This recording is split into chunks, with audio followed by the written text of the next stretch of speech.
আম্মা জান আয়েশা সিদ্দিকা রাদিয়াল্লাহু তাআলা আনহা থেকে হাদিস পাওয়া যায়। আম্মা জান আয়েশা সিদ্দিকা রাদিয়াল্লাহু তাআলা আনহা তিনি বলেন, আল্লাহর নবী রাহমাতুল লিল আলামিন কোন এক রজনীতে মাহে রমাদান মাসে মসজিদে নববীর মধ্যে নবীজি চলে গেলেন।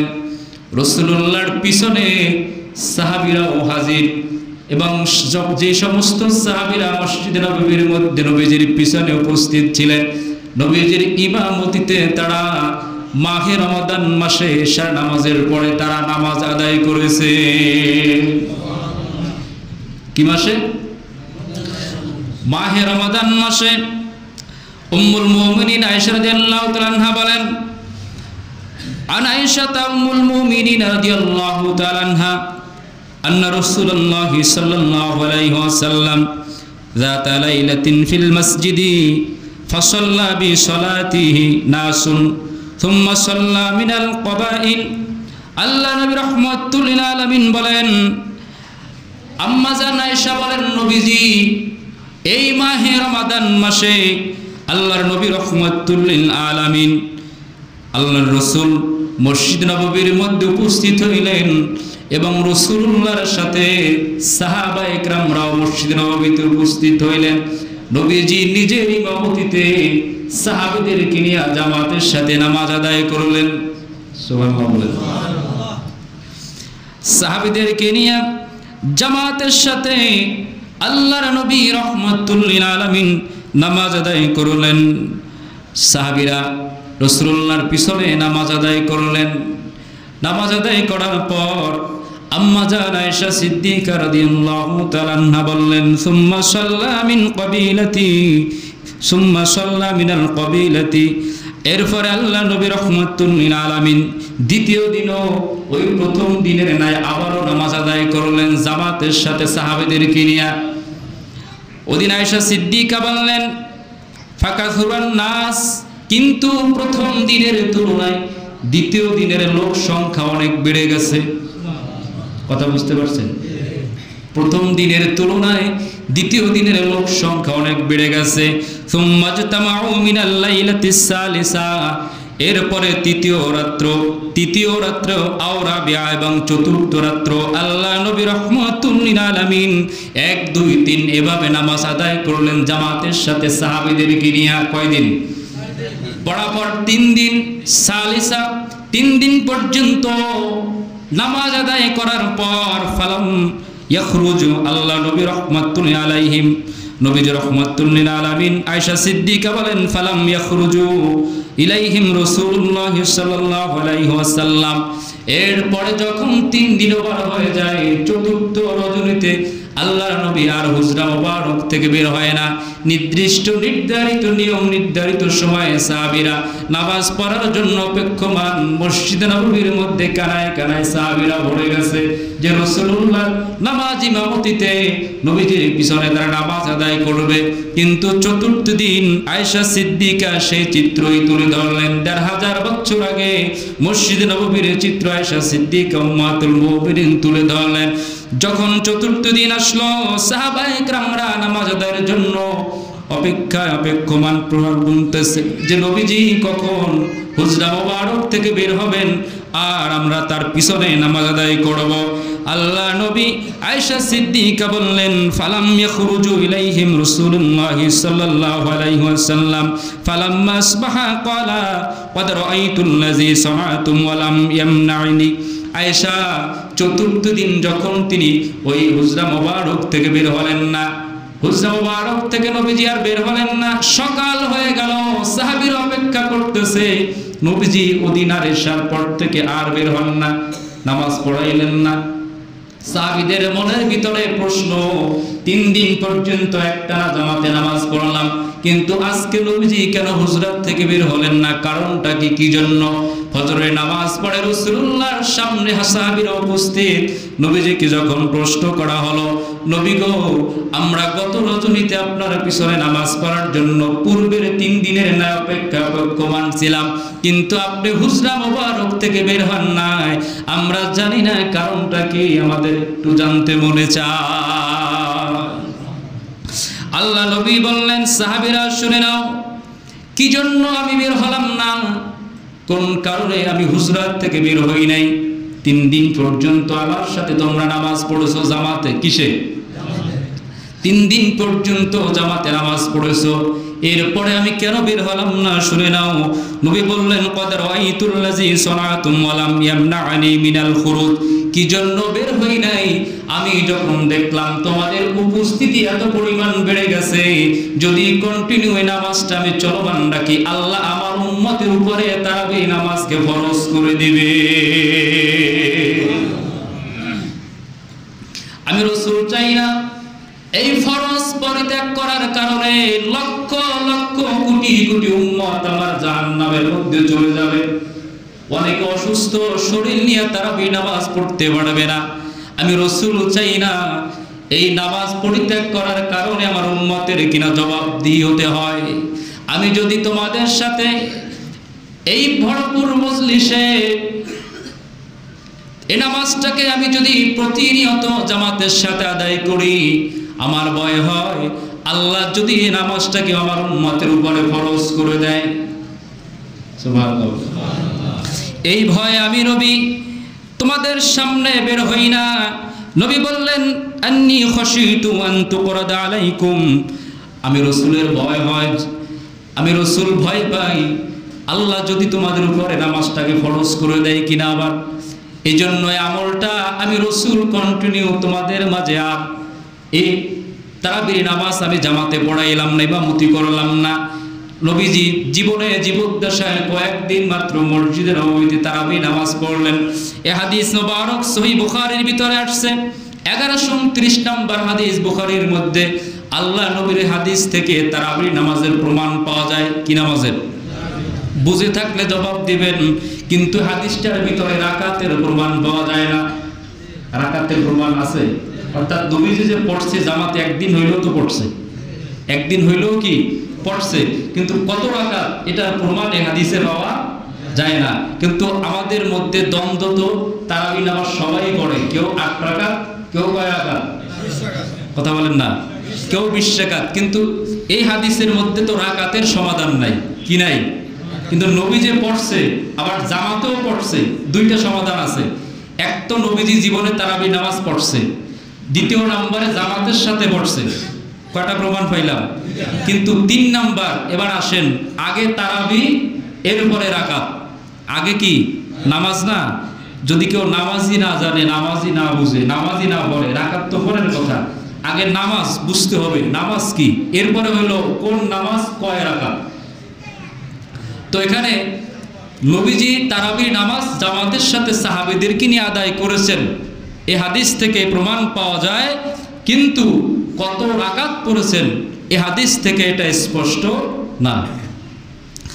আল্লাহ নবী রাহমাতুল লিল আলামিন বললেন, শুধুমাত্র তাই নয়, যখন নবীজি তারাবির নামাজ যখন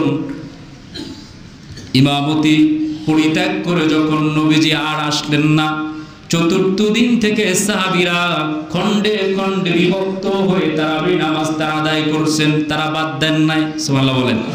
কেউ ছোট ছোট দলে বিভক্ত হয়ে জামাতের সাথে আদায় করেছেন, কেউ আবার তারাবির নামাজ নিজে নিজে আদায় করেছেন, একাকী আদায় করেছেন, কিন্তু নামাজ ছেড়ে দেন নাই, নামাজ ছেড়ে দেন নাই, নামাজ আদায় করেছেন।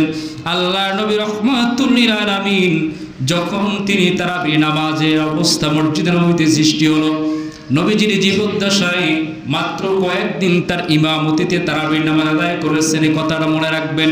কিন্তু কত রাকাত, কয় রাকাত করেছেন এটার প্রমাণ পাওয়া যায় না এই হাদিস থেকে। কিন্তু অন্য হাদিস থেকে প্রমাণ পাওয়া যায় আল্লাহ নবী রাহমাতুল লিল আলামিনের সাহাবীরা মসজিদে নববীর মধ্যে জামাতের সাথে 20 রাকাত তারাবির নামাজ আদায় করেছে। কত রাকাত? 20 রাকাত তারাবির নামাজ আদায় করেছেন। আসেন এবার 20 রাকাতের প্রমাণ কোথায়? পৃথিবীর মধ্যে শ্রেষ্ঠ 4 জন মুস্তাহিদ, 4 মাযহাবের ইমাম, ইমাম আবু হানিফা রাহমাতুল্লাহি আলাইহি, ইমাম শাফি রাহমাতুল্লাহি আলাইহি, ইমাম আহমদ ইবনে হাম্বল রাহমাতুল্লাহি আলাইহি, ইমাম মালিক রাহমাতুল্লাহি আলাইহি। এই চারজন ইমামের মধ্যে ইমাম আহমদ ইবনে হাম্বল তিনি 1 লক্ষ 2 লক্ষ নয়, তিনি 6 লক্ষ হাদিসের হাফেজ তিনি ছিলেন। হাফিজুল হাদিস তিনি হাদিস বেশি বুঝতেন নাকি 1500 বছর পরে বাংলা কিতাব পড়ে আমাদের দেশের এখন বর্তমানে শায়েখ যারা তারা হাদিস বেশি বুঝে? কথা বল না। যে বেচারা 6 লক্ষ হাদিসের হাফেজ সে হাদিস বেশি বুঝতো না বর্তমান সময়ের আলেমরা হাদিস বেশি বুঝে? ইমাম আহমদ ইবনে হাম্বল, সারা পৃথিবীতে 4টা মাযহাব আছে। কয়টা? 4টা শ্রেষ্ঠ মাযহাবের একটা মাযহাবের ইমাম তিনি, এবং মক্কাতুল মুকাররমায় 4 মাযহাবের ইমাম সেখানে নিয়োগপ্রাপ্ত আছে। সুবহানাল্লাহ। এত শক্তিশালী মাযহাবের একজন ইমাম ইমাম আহমদ ইবনে হাম্বল, তিনিও কি হাদিস বুঝেন নাই? ইমাম আবু হানিফা রাহমাতুল্লাহ আলাইহি ৮৩,০০০ মাসালার সমাধান তিনি দিয়েছেন। কত হাজার? কোরআন হাদিস গবেষণা করে ১,০০০ ২,০০০ নয়, ৮৩,০০০ মাসালার সমাধান তিনি দিয়েছেন। তিনিও কি হাদিস বুঝেন নাই? এত বড় বড় 4জন শ্রেষ্ঠ ইমাম, 4জন ঐক্যমত পোষণ করেছেন। 4জন ইমাম ঐক্যমত পোষণ করেছেন যে তারাবি নামাজের রাকাত সংখ্যা হলো 20 রাকাত। সারা পৃথিবীতে 2 জন মানুষ যারা আজকে 8 রাকাতের পক্ষে না বুঝে যারা বলে 8 রাকাত সহিহ, সারা পৃথিবীতে এই 8 রাকাতের পক্ষে 8 রাকাত জায়েজ করার জন্য 2 জন মানুষ সবথেকে বেশি চেষ্টা করছে। কয়জন? একজন হলো নাসিরউদ্দিন আলবানী, আরেকজনের নাম হলো আব্দুর রহমান মোবারকপুরী। এই 2 জন মানুষ সারা পৃথিবীর মধ্যে সর্বপ্রথম 8 রাকাত তারাবির নামাজ প্রতিষ্ঠা করার জন্য সবথেকে বেশি চেষ্টা করছে। কয়জন? কিন্তু মজার ব্যাপার হলো এই 2 জন মাত্র কয়েক বছর আগের কথা। আবু হানিফা রাহমাতুল্লাহ আলাইহি 3 যুগ আগে যিনি এত বড় মাপের ইমাম, ইমামে আজম, আমরা তাকে অনুসরণ করি। কথা বলেন। আমরা তাকে অনুসরণ করি, তাকে আমরা মানি, মাযহাব তার মাযহাব অনুসরণ করি।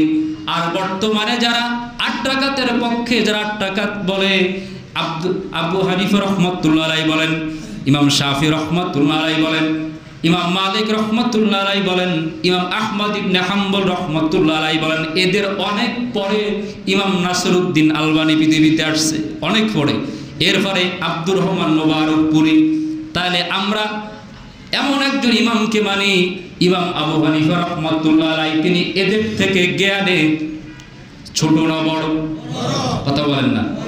ইনি এত বড় মাযহাবের ইমাম, হানাফি মাযহাবের যিনি ইমাম, জ্ঞানে এদের থেকে অনেক বড়, যিনি তাবেঈদের সাক্ষাৎ, সাহাবীদের সাক্ষাৎ। সুবহানাল্লাহ বলেন না। এত বড় জ্ঞানের অধিকারী যিনি হয়েছেন, তিনিও বলেন তারাবির নামাজ রাকাত সংখ্যা হলো 20। সুবহানাল্লাহ বলেন। ইমাম শাফি রাহমাতুল্লাহ আলাইহি 4 জন ইমামের ইজমা ঐক্যমত হয়েছে 8 রাকাতের পক্ষে কেউই বলেন নাই। শুধুমাত্র এই 2 জন ব্যক্তি 8 রাকাত প্রতিষ্ঠার জন্য সারা পৃথিবীতে এরা চেষ্টা করেছে। এখন যারা 8 রাকাত যারা বলে আমরা মাযহাব মানি না, যারা বলে আমরা কাউকে ইমাম হিসাবে শুধু কোরআন হাদিস ছাড়া অন্য কাউকে মানি না, তাইলে 8 রাকাতের দলিল যারা দেয় কোরআন হাদিস থেকে না, তারাও নাসিরউদ্দিন আলবানীকে মানে। বুঝেন নাই? এই 2 জনকে যারা বলে আমরা ইমাম আবু হানিফারে মানি না, আমরা সরাসরি কোরআন হাদিস মানি, তারা এই 8 রাকাতের পক্ষে যারা 8 রাকাতের দলিল দেয়, তারা 2 জন ব্যক্তি, একজন আব্দুর রহমান মোবারকপুরী আর একজন নাসিরউদ্দিন আলবানী। এই 2 জনকে তারা তাকলিদ করে অনুসরণ করে। কয়জনকে? 2 জনকে। আর আমরা যাদেরকে মানি এদের থেকে কয়েক যুগ আগে। সুবহানাল্লাহ বলেন না। এবং যারা সাহাবীদের কাছ থেকে হাদিস বর্ণনা করছেন, সাহাবীদের কাছ থেকে সাহাবীদের দোয়া পেয়েছেন, সাক্ষাৎ পেয়েছেন, এবং 1,00,000 1,000 2,000 না ৮৩,০০০ মাসালার সমাধান দিচ্ছে ইমাম আবু হানিফা। ওই ইমাম আবু হানিফা রাহমাতুল্লাহ আলাইহি সহ 4 ইমামের ইজমা হয়েছে। রাকাত সংখ্যা হলো, তারাবি নামাজের রাকাত সংখ্যা হলো 20 রাকাত। কত রাকাত? এবার আসেন, সহিহ বুখারীর থেকে আমরা হাদিস পেয়েছি যে নবীজি তারা জীবনে তারাবি নামাজ পড়েছেন, জামাতের সাথে আদায় করছেন, কিন্তু কত রাকাত সেটা পাই নাই। পেয়েছি? এবার ওমর রাদিয়াল্লাহু তাআলা আনহু, আবু বকর সিদ্দিক রাদিয়াল্লাহু তাআলা আনহুর সময় তখনও তারাবি নামাজ চালু ছিল, কিন্তু যেহেতু নবীজির সময় কয়েকদিন জামাত হওয়ার পরে নবীজি আর জামাতে পড়ান নাই, আবু বকর রাদিয়াল্লাহু তাআলা আনহুর সময় ভাবে চলতে থাকে, খণ্ড খণ্ড ভাবে কেউ ইমাম নিযুক্ত করে, আবার কেউ একাকীভাবে জামাত আদায় করে। হযরত ওমর ইবনে খাত্তাব রাদিয়াল্লাহু তাআলা আনহুর সময় বিখ্যাত তাবী হাদিস খানা বর্ণনা করেন, ওয়ান আব্দুর রহমান ইবনে আব্দুল কারি, বিখ্যাত তাবী, তিনি হাদিস বর্ণনা করেছেন। তিনি বলতেছেন, ক্বালা খারাজতু মা ওমর ইবনে খাত্তাব লাইলাতান ইলাল মসজিদে, আমি একটা রজনীতে হযরত ওমর রাদিয়াল্লাহু তাআলা আনহুর সাথে মসজিদ নববীর ভিতরে প্রবেশ করলাম। কোন এক রজনীতে আমি ওমর ইবনে খাত্তাবের সাথে কোন এক রজনীতে আমি মসজিদ নববীর ভিতরে আমি প্রবেশ করলাম। আমি যখন মসজিদ নববীর ভিতরে ওমর ইবনে খাত্তাবের সাথে প্রবেশ করলাম, ফাইদান নাসু আউজাউন মুতাফাররিকুন, আমি দেখলাম মানুষগুলা খণ্ড খণ্ড বিভক্ত হয়ে, বিভিন্ন ক্ষুদ্র ক্ষুদ্র দল বিভক্ত হয়ে, ইউসাল্লির রাজুলু লিনাফসিহি, মানুষগুলা ইবাদত করতেছে, নামাজ পড়তেছে, অর্থাৎ পৃথক পৃথক ভাবে। সুবহানাল্লাহ বলেন না, জামাতবদ্ধ না, আলাদা আলাদা হয়ে মসজিদে নববীতে মানুষগুলো নামাজ পড়তেছে। এই অবস্থা তিনি যখন বললেন, আমি যখন দেখলাম ওমর ইবনে খাত্তাবের সাথে আমি এই চিত্র যখন মসজিদ নববীর ভিতরে ঢুকলাম, দেখলাম হযরত ওমর ইবনে খাত্তাব রাদিয়াল্লাহু তাআলা আনহু আমাকে বলতেছে, ফাকাল ওমর ইন্নী লাউ জামাতু হাউলাই, আমি যদি এই সমস্ত মানুষগুলোকে এরকম খণ্ড খণ্ড বিভক্ত না দেখে সব মানুষগুলোকে যদি একত্রিত করতে পারতাম। সুবহানাল্লাহ বলেন না। হযরত ওমর ইবনে খাত্তাব বলতেছেন, লাউ জামাতু, আমি যদি সব মানুষগুলোকে এক জমায়েত করতে পারতাম, এক জামাতবদ্ধ করে, হাউলা ইয়ালাল কারি ওয়াহিদিন, একজন ইমামের পিছনে, কারির পিছনে দাঁড় করায় দিতে পারতাম। সুবহানাল্লাহ। অর্থাৎ এই সর্বপ্রথম তারাবি নামাজের জামাতের সিস্টেম চালু করছেন হযরত ওমর। সুবহানাল্লাহ বলেন। এই হাদিস থেকে প্রমাণ পাওয়া যায়, হযরত ওমর ইবনে খাত্তাব বলতেছেন, লাকানা আমসালা সুম্মা আযামা ফাজামাহুম আলা উবাই ইবনে কাব। হযরত ওমর ইবনে খাত্তাব রাদিয়াল্লাহু তাআলা আনহু দেখলেন এই জমায়েতকৃত যত মানুষ তখন খণ্ড খণ্ড নামাজ পড়তেছেন, সাহাবীদের মধ্যে সব থেকে বেশি ভালো, শুদ্ধ এবং মধুর কণ্ঠে তেলাওয়াত ছিল হযরত উবাই ইবনে কাব রাদিয়াল্লাহু তাআলা আনহু, যাকে রাসূলুল্লাহ নিজে কোরআন তেলাওয়াত যার কাছে শুনাইতেন। সুবহানাল্লাহ। আল্লাহ রাব্বুল আলামিন কোন এক রাতে নবীজিকে জানাইলেন, নবী গো, আপনি সাহাবীদের মধ্যে হযরত উবাই ইবনে কাবকে আপনার তেলাওয়াত শুনায়েন। এত পছন্দ উবাই ইবনে কাবকে আল্লাহ করতেন, নবীজি এত পছন্দ করতেন, ওমর ইবনে খাত্তাব তাকে ইমাম নির্বাচন করলেন যে উবাই ইবনে কাব আজকের থেকে আপনার ইমামতিতে সাহাবীরা তারাবির নামাজ আপনার পিছনে আদায় করবে। হযরত উবাই ইবনে কাব ইমাম হয়ে তারাবির নামাজ আদায় করলেন। এক নয়, দুই নয়, যখন এভাবে প্রথম দিন, দ্বিতীয় দিন নামাজ আদায় করতে থাকলেন মসজিদ নববীর মধ্যে, হযরত ওমর ইবনে খাত্তাব রাদিয়াল্লাহু তাআলা আনহু তিনি আবার মসজিদ নববীর ভিতরে যখন এই অবস্থা, এই সিস্টেম চালু করার পরে মাত্র কয়েকদিন গত হওয়ার পরে তিনি আবার প্রবেশ করলেন। আবার প্রবেশ করে তিনি দেখলেন যে সমস্ত সাহাবীরা জামাতবদ্ধ হয়ে হযরতে উবাই ইবনে কাবের পিছনে তারা নামাজ আদায় করতেছে। নামাজ আদায় করতেছেন। হযরত ওমর ইবনে খাত্তাব বললেন, ও মানুষেরা, হযরত আব্দুর রহমান ইবনে আব্দুল কারি তিনি বলতেছেন, যখন ওমর ইবনে খাত্তাব রাদিয়াল্লাহু তাআলা আনহু যখন মসজিদ নববীর ভিতরে দৃশ্য দেখলেন, এই দৃশ্য দেখার পর ক্বালা ওমর নি'মাতিল বিদআতি হাদি, হযরত ওমর বললেন, তাকায়া দেখো কত সুন্দর বিদআত। সুবহানাল্লাহ বলেন না। এখন বর্তমানে যারা 8 টাকা তারাবি পড়ে, আমাদের দেশে লামাযহাবী ভাইরা অনেকের বক্তব্য এটা, লামাযহাবী শায়েখদের বক্তব্য এটা যে পৃথিবীতে হযরত ওমর নবীর সাহাবীদের মধ্যে প্রথম বিদআত চালু করছে। কি চালু করছে? বেদাত শব্দের অর্থ যেটা রসুলের জামানায় ছিল না, নতুনত্ব কিছু আবিষ্কার করা। কি আবিষ্কার করা? নতুনত্ব, সহজ পরিভাষায়, অর্থাৎ নবীজির যেটা করেন নাই। তো নবীজির সময় অনেক কিছুই ছিল না। বেদাতের প্রকারভেদ আছে, বেদাতে সাইয়্যা, বেদাতে হাসানা, উত্তম বেদাত আর একটা হলো খারাপ বেদাত। তো উত্তম বেদাত যেরকম বর্তমানে মাদ্রাসা, কামেল মাদ্রাসা, দাওরায়ে হাদিস মাদ্রাসা, হিফজ মাদ্রাসা আছে না নাই? নবীজির সময় কোনো এরকম কামেল মাদ্রাসা ছিল? তো এটাও বেদাত। বেদাত কোন পর্যায়ের বেদাত? বেদাতে হাসানা, উত্তম বেদাত। সুবহানাল্লাহ বলেন না? উত্তম বেদাত। তো হযরত ওমর ইবনে খাত্তাব বললেন, কত সুন্দর পরিবেশ দেখা যায়। এই নতুন পদ্ধতি যে চালু করা হলো, মসজিদ নববীর ভিতরে জামাতবদ্ধ হয়ে নামাজ পড়তেছে, হযরত ওমরের কাছে দৃশ্যটা বড় ভালো লাগছে। সুবহানাল্লাহ বলেন না? হযরত ওমরের কাছে দৃশ্যটা ভালো লাগছে। হযরত ওমর রাদিয়াল্লাহু তাআলা আনহু এই দৃশ্য যখন তিনি দেখলেন, তার কাছে বড় ভালো লাগলো। এখন জামাতবদ্ধ হয়ে হযরত ওমর মসজিদ নববীর ভিতরে এই তারাবি নামাজ চালু করে দিলেন। আল্লাহ রসুল থেকেও হাদিস পাওয়া যায়, মায়েশার থেকে হাদিস পাওয়া যায় বুখারীর মধ্যে, যে নবীজি তারাবি নামাজ জামাতের সাথে আদায় করেছেন কয়েকদিন মাত্র। হযরত ওমর চালু করলেন জামাতে। এবার আসেন, কত রাকাত চালু করেছেন, কয় রাকাত পড়েছেন, এখনো পর্যন্ত আমরা সে দলিল পাই নাই। ওমর ইবনে খাত্তাব রাদিয়াল্লাহু তাআলা আনহু কত রাকাত নামাজ জামাতের সাথে আদায় করতে বলেছেন, কত রাকাত পড়ার জন্য নির্দেশ দিয়েছেন, তিনি কত রাকাত আমল করেছেন, পড়েছেন। আর সুনান আল কুবরা কিতাবের কিতাব সহ কয়েকটা হাদিসের কিতাবের ভিতরে হাদিস খান আসছে, বাইহাকি শরীফের ভিতরে আসছে। আল্লাহ নবী রাহমাতুল লিল আলামিন নবীজির সাহাবী হযরত ওমর ইবনে খাত্তাব রাদিয়াল্লাহু তাআলা আনহু কানু ইয়াকুমুনা আলা আহাদি ওমর ইবনে খাত্তাব রাদিয়াল্লাহু তাআলা আনহু ফি শাহরি রমাদানা বি20 রাকা। হযরত ওমর ইবনে খাত্তাব রাদিয়াল্লাহু তাআলা আনহুর জামানায় সাহাবায়ে কেরাম 20 রাকাত তারাবির নামাজ মসজিদ নববীর ভিতরে আদায় করেছেন। কত রাকাত? 20 রাকা, 20 রাকাত আদায় করেছেন। হযরত ওমর ইবনে খাত্তাব রাদিয়াল্লাহু তাআলা আনহুর জামানায় 20 রাকাত তিনি আদায় করেছেন।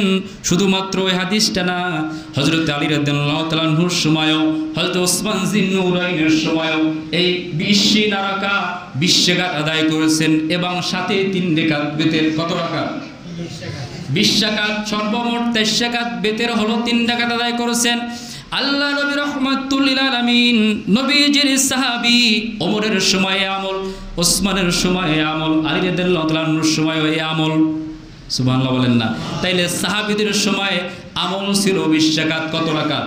এই একটা দুইটা না, আরো বহু হাদিসের কিতাব থেকে পাওয়া যায়। নাসি এমনকি শাইখুল ইসলাম ইবনে তাইমিয়া তার কিতাবের মধ্যে মাজমাউল ফতোয়ার ভিতরে পাওয়া যায়, তিনিও হাদিস খান উল্লেখ করেছেন যে হযরত উবাই ইবনে কাবের পিছনে সাহাবীরা নামাজ পড়েছেন 20 রাকাত। কত রাকাত? 20 রাকাত নামাজ পড়েছেন। যাকে আলে হাদিস মাযহাবের ভাইরা খুব মানে, শাইখুল ইসলাম ইবনে তাইমিয়া, তিনিও হাদিস খান উল্লেখ করে তিনি মাজমাউল ফতোয়ার ভিতরে তিনি ফতোয়া দিয়েছেন, যেহেতু হাদিস খানা গ্রহণযোগ্য এবং হযরত ওমর থেকে, সুবহানাল্লাহ বলেন না, যেহেতু হাদিস খানা গ্রহণযোগ্য হাদিস, এই হাদিসের উপরে ইজমা হয়ে গেছে, 4 মাযহাবের ইমামের ইজমা হয়েছে, তারাও 20 রাকাতের পক্ষে। সুতরাং এই হাদিস গ্রহণযোগ্য, তারাবি নামাজ 20 রাকাতের হাদিস সহিহ। সুবহানাল্লাহ বলেন না? সমস্ত সাহাবীরা একজন সাহাবীও 8 রাকাতের পক্ষে বলেন নাই। তবে সাহাবীদের মধ্যে 2টা গ্রুপ ছিল, এক গ্রুপে বলছে 20 রাকাত, আর এক গ্রুপে বলছে 41 রাকাত বেতের সহ, কিন্তু 8 রাকাতের পক্ষে কেউ বলেন নাই। 8 রাকাতের পক্ষে কেউ বলেন নাই। 20 রাকাত কেন গ্রহণ করা হলো? অধিকাংশ সাহাবী 20 রাকাতের পক্ষে, বেশিরভাগ সাহাবী 20 রাকাতের পক্ষে, হযরত ওমরের মতো সাহাবী 20 রাকাতের পক্ষে। সুবহানাল্লাহ বলেন। এজন্য 4 ইমাম 20 রাকাতের পক্ষে, আমরাও 20 রাকাতের কথা বলেন, আমরাও 8 রাকাতের হাদিস, যে হাদিসের দলিল দেয় তাহাজ্জুদের হাদিস। কিসের হাদিস?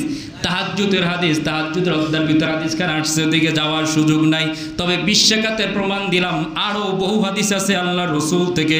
এবার হযরত ওমরকে যে তোহমাত দেয়, অপবাদ দেয় যে প্রথম বিদআত চালু করছে ওমর, 3 রাকাত সংখ্যা কেন নির্ধারিত করলো, কেন নির্দিষ্ট করলো? 20 রাকাত, এরা তো বিদআত, প্রথম চালু করছে বিদআত ওমর। হুজুরে বলেন নাউজুবিল্লাহ। জামে তিরমিজির ভিতরে 3682 নাম্বার হাদিসে আল্লাহ নবী ওমর সম্পর্কে কি বলেন দেখেন, ইন্নাল্লাহ তাআলা জাআলাল হাক্কা আলা লিসানি উমর ওয়া কলবি, আল্লাহ রাব্বুল আলামিন হযরত ওমরের কলবে এবং জবানে হককে গচ্ছিত রেখেছে। কোনো সুযোগ নাই। ওমর সম্পর্কে আল্লাহ রাসূল বলে গেছেন সহিহ হাদিস জামে তিরমিজির ভিতরে যে হযরত ওমরের জবান থেকে হক বের হয়। সুবহানাল্লাহ বলেন না। আল্লাহ তার জবানে হক রেখেছেন, তার কলবের ভিতরেও হক রেখেছেন। হযরত ওমর ইবনে খাত্তাব রাদিয়াল্লাহু তাআলা আনহু, তাহলে কত রাকাত পাইলাম? আরো জোরে কর, কত রাকাত? 20 রাকাত পাইলাম। 8 রাকাত প্রতিষ্ঠার জন্য যে দুইটা নাম বারবার বলছি আপনারা মনে রাখবেন। এই দুই ব্যক্তি নাসিরউদ্দিন আলবানী আর একজন আব্দুর রহমান মুবারকপুরী। এই তারাবি নামাজ সংক্রান্ত যত ঝামেলা সারা পৃথিবীর মধ্যে এই দুইটা মানুষ 8 রাকাত নামাজ প্রতিষ্ঠার জন্য বহু চেষ্টা করেছে। অন্যথায় কোনো ইমাম থেকে মুস্তাহিদ থেকে এ হাদিস পাওয়া যায় না যে তারাবি নামাজ 8 রাকাত। 4 জন ইমামের ইজমা হয়েছে তারাবি নামাজ হবে 20 রাকাত। কত রাকাত? তারাবি নামাজ হবে 20 রাকাত। আল্লাহ নবী রাহমাতুল্লাহ আলাইহি বলেন, উম্মাত যদি তোমরা এই মাহে রমাদান মাসে এই 20 রাকাত তারাবি নামাজ আদায় করতে পারো, আল্লাহ রাব্বুল আলামিন বলেন, আল্লাহর হাবিব বয়ান করেন, উম্মতের আমার শুনে নাও, ঈমানের সাথে তোমরা পরিপূর্ণ ঈমানের সাথে যদি এই রজনীতে মাহে রমাদানের রাতগুলোতে যদি তারাবি নামাজ পড়তে পারো, আল্লাহ রাব্বুল আলামিন এই তারাবি নামাজ আদায়ের খাতিরে আল্লাহ তোমাদের জীবনের গুনাহ রাশিগুলো আল্লাহ ক্ষমা করে দিবে। আল্লাহ তোমাদের ক্ষমা করে দিবেন। শুধু ক্ষমা করে দিবেন তাই না, এই পবিত্র মাহে রমাদান এমন গুরুত্বপূর্ণ, এমন গুরুত্ব রাসূলুল্লাহ মাহে রমাদানকে, রোজাকে এমন গুরুত্ব দিয়েছেন যে নবী বলেন, উম্মত আল্লাহর রব্বুল আলামিনের কাছে দুইটা জিনিস কিয়ামতের মাহশারের কঠিন দিনেও এই রোজা এবং কোরআন দুইটা জিনিস আল্লাহর কাছে দাঁড়িয়ে যাবে সুপারিশ করার জন্য। সুবহানাল্লাহ বলেন না। কয় জিনিস? রমজানে নাজিল হয়েছে, রমাদানে পবিত্র কোরআন নাজিল হয়েছে। দুই জিনিস আল্লাহর কাছে কিয়ামতের কঠিন মুসিবতের দিনে আল্লাহর কাছে সুপারিশ করবে। আল্লাহ নবীর সাহাবী আব্দুল্লাহ ইবনে ওমর থেকে হাদিস পাওয়া যায়, মিশকাতের ভিতরে 173 নম্বর পৃষ্ঠা হাদিস আসছে। আল্লাহ নবীর সাহাবী আব্দুল্লাহ ইবনে ওমর বলেন, আন আব্দুল্লাহ ইবনে ওমর আন্না রাসূলুল্লাহ সাল্লাল্লাহু আলাইহি ওয়াসাল্লাম ক্বালা সিয়ামু ওয়াল কুরআন ইয়াশফাআনি লিল আবদি ইয়াকুলু সিয়াম আই রব্বি ইন্নী মানাতুহু তাআম। সিয়াম সেদিন, রোজা সেদিন আল্লাহর কাছে বলবে, আল্লাহ আমি তোমার বান্দাকে দিনের বেলায় খাবার খাইতে দেই নাই, খাবার থেকে আমি বারণ করেছি, নিষেধ করেছি। আমার নিষেধ শুনেছে, কষ্ট করে পিপাসার্ত অবস্থায় রোজা রেখেছে, আমি তোমার কাছে বান্দার জন্য সুপারিশ করতেছি।